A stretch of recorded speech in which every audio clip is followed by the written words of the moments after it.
Sherry Harmon is reporting attendance. I received notification from Mike Desjardins that he will not make this meeting. Welcome guests. It's so nice to have a packed room. So thank you very much for joining us. Yes, thank you. Everyone should have received the minutes, so I just need you to take a peek, and then I'll be looking for a motion. Oh, and I am going to appoint, in Mike's absence. Does anyone remember who I appointed last time? It was Luann last time. So was I going in alphabetical order? Oh, Chris is here. Well, we're gonna go, I'm gonna appoint Jen St. Romano to be a voting member for tonight. So for George and Jeremy, this commission has 5 regular members. And when one is absent, I can appoint one of my alternates to be a voting member. So that's just what happened there.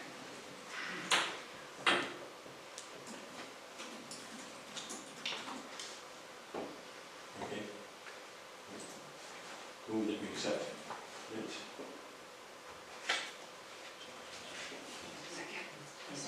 Yes. Is there any further discussion about the minutes?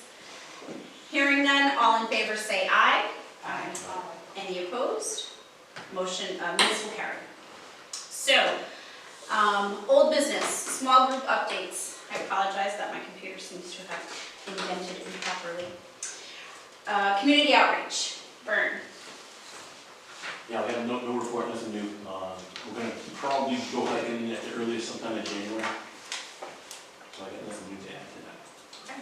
Other than, we did our compass course. We went that same area and it worked out pretty good. Again, Are you on the Plainfield Farming History Project? yes I am, I'm sorry. You're fine. All right, so no community. No community, okay. Hold that thought on the compass until item 6. Scholarship and fundraising, Mike is not here, but he did give a report. He has a date for the Masons breakfast. And it is March 24th. It will be $10 a person like it had been before, and he will have tickets ahead of time for us.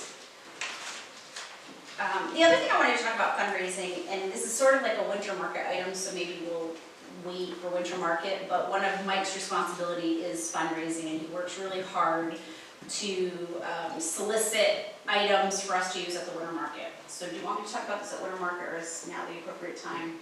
You can talk now under winter market. I've been talking to Sherry last year, and we celebrate the fact that we have so many raffles. I mean, it is a wonderful thing, but I think there was a lot. There was like 100 and something. It was a lot, and because as a requirement to be part of, as a vendor, we ask our vendors to bring a raffle item.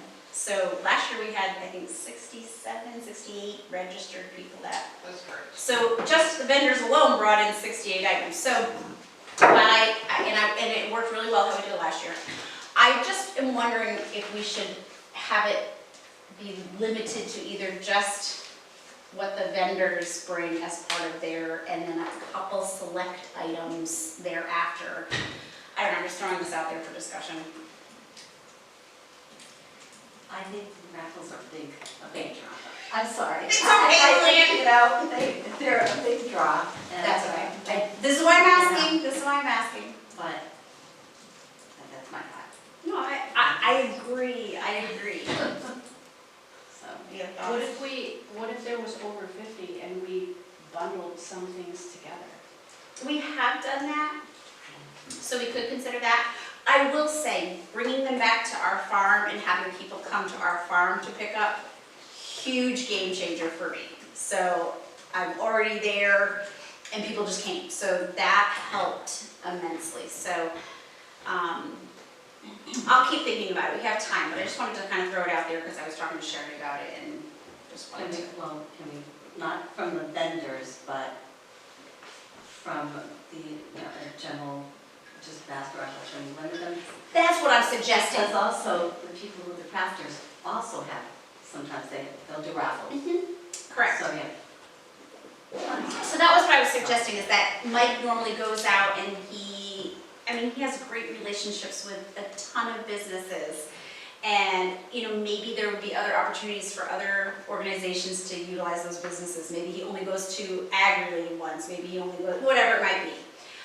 So let me think that through but I do agree it's a big thing, so I just wanted to mention that. In terms of scholarship, this is our last meeting before our December meeting. Remember last month we voted to not have the night before Thanksgiving. So I will be inviting our scholarship recipient to attend the December meeting. Remember that person has to furnish their transcript to prove that they actually went on to the university and did their first semester. So I'll be doing that. So that's all I have for fundraising and scholarship, unless anyone else has some thoughts. I will say that a couple of vendors, one of the only complaints I ever heard was the vendors weren't big fans, or some of the vendors at least, weren't big fans of having to provide an item for the raffles. So I don't know, maybe that's another angle we could take, is to, instead of having that, make it $10 more per table or something like that. Yeah, and thank you for remembering that is the Helps balance compromises. The table prices are low with the caveat that they have to. I don't know what you got for feedback on your forms, if that mirrors that. That has never come up on any of the feedback. Were they a food vendor, out of curiosity? Because I know that our perishable item people have made comments in the past about having to, because we've asked for them to be non-perishable items, so like a gift certificate, to kind of. What if they will sell it? I mean, I don't mind that I ate cannolis one time, but. Yeah, no, I've never gotten that feedback. And it is in there that, I feel like with most vendor events, that's sort of a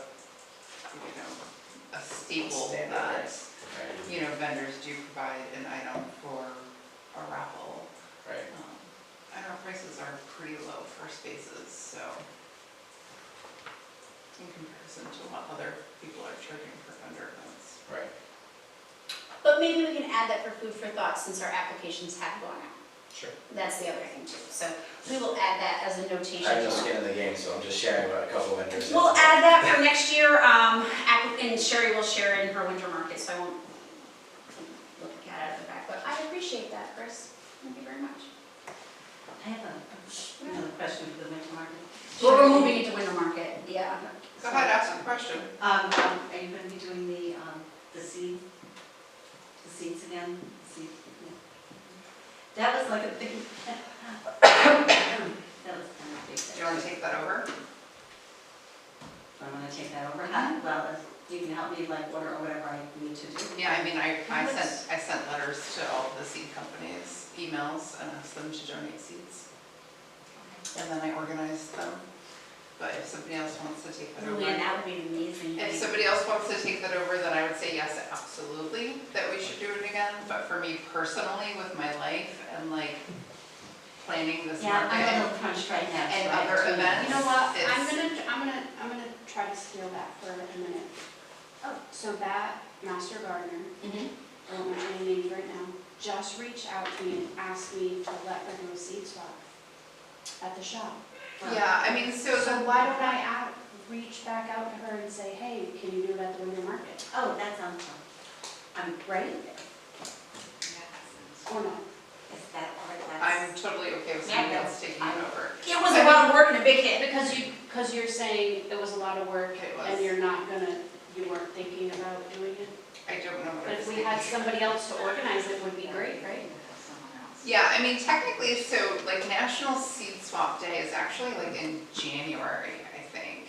Like there is a National Seed Swap Day.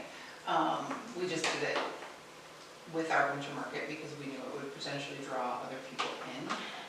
If she wants to do a seed swap and she has, interest in doing that, then I would definitely be open to her doing that in anybody else's hands and not my own. I'm gonna sneeze, maybe. But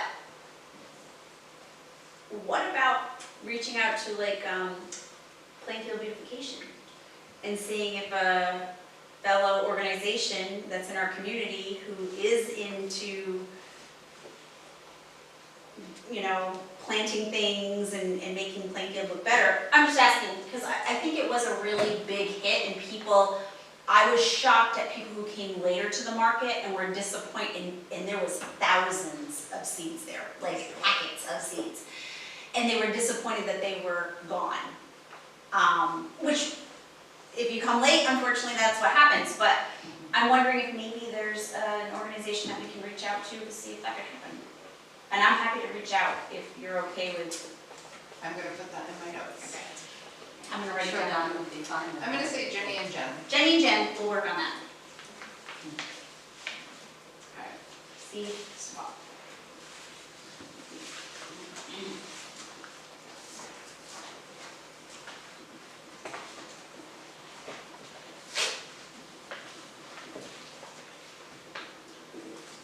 What else? Winter market. So we have our date scheduled. The email has gone out to the prior vendors at this point. That went out on October 2nd. We have, so what I did is I set up a Google form where they can do their registration, like their actual form information online, and then they just mail a check. And then once I get that, I give them, you know, their confirmation. So at this point, we have had 13 responses in the Google form. November 2nd is when I do put it out on Facebook land, that we are opening it up to any registration at that point. We do limit home party plans and direct sale companies, so we do not allow those at our winter market. So I've created a separate Google form for those people, just so I can get a sense of who they are and what they sell before, so it doesn't seem like it's an actual registration. So it's like a vendor interest form. And that way I can email them back and say, hey, I think you'd be a great fit. You are tentatively approved. Please send your check. And once I receive that, I will give you your confirmation. In there, I did put a little stipulation about the spams that we had last year, where people were commenting on our Facebook page saying, hey, we have open spots. You know, please contact me. And I put in a little stipulation saying that if you reach out to us on our Facebook page, we will always comment as Ag Commission and never as individuals. And we will ask you to private message us where, you know, Jenny or myself will respond to you with the information. They are in full force, those. They spam are, so on probably when I Facebook. start doing the post, I will also probably include that in every post, that just says. If it- I know if it's happening on my farm page, I know it's happened to Jen. It Has happens. anybody explored if you, and I hate to turn commenting off, but could you, I know there's the feature where it says, you have, we as admin have to approve the comment, would that stop that or minimize it? So, in an actual, it depends on if you're a page or group. So that's sort of the difference. And you can't, like in our event, like when we create the event, which I haven't done yet, you can just turn off all commenting. It's either an all or nothing sort of situation. And on the Facebook page, you can't really, because it's a page, not a group. So it's a little difficult. But you're right, they do it constantly. They do it on my page where they're constantly selling t-shirts as me. So, And I caught on the same posts, they've just changed their name ever so slightly. I know. It's crazy. All right. So that's where we're at. You know, I haven't pursued like music or other activities at this point. But that's where we're at. Excellent. Any questions? Like I just said, Troop 73 is really helpful. Yeah, we really appreciate when the Boy Scouts come. It is a huge help, and we get incredible feedback from the vendors who say how supportive it is to have someone walk their items in and out, so we do appreciate that. Right to farm, I have no update. Life got in my way this month, and so I take full ownership that I have brought nothing to update about that. The farmer's market, while I have no official update, I can add now, so at last month's meeting, we discussed that our grant writer had taken another position in another town. The selectmen have, the town has hired, and I think Kevin just walked out from me, yeah. Maybe Art can speak to it too, if you know a little bit about it, but what happened was the town hired, like an agency, so to speak. Is that the right way to say it? And they've had it before. Yeah, so they hired an agency to kind of oversee the grants that are happening in town because, you know, the town has applied for lots of grants. One of them being this pavilion over where the old annex was, not to say it will be exclusively a farmer's market, but a multi-use area. So that's about all I have for an update, is that there's now an organization, an agency who will be overseeing grants, which I know what the name of that is. maybe when Kevin walks back in, we can ask him during public comment. I honestly don't remember, so I apologize.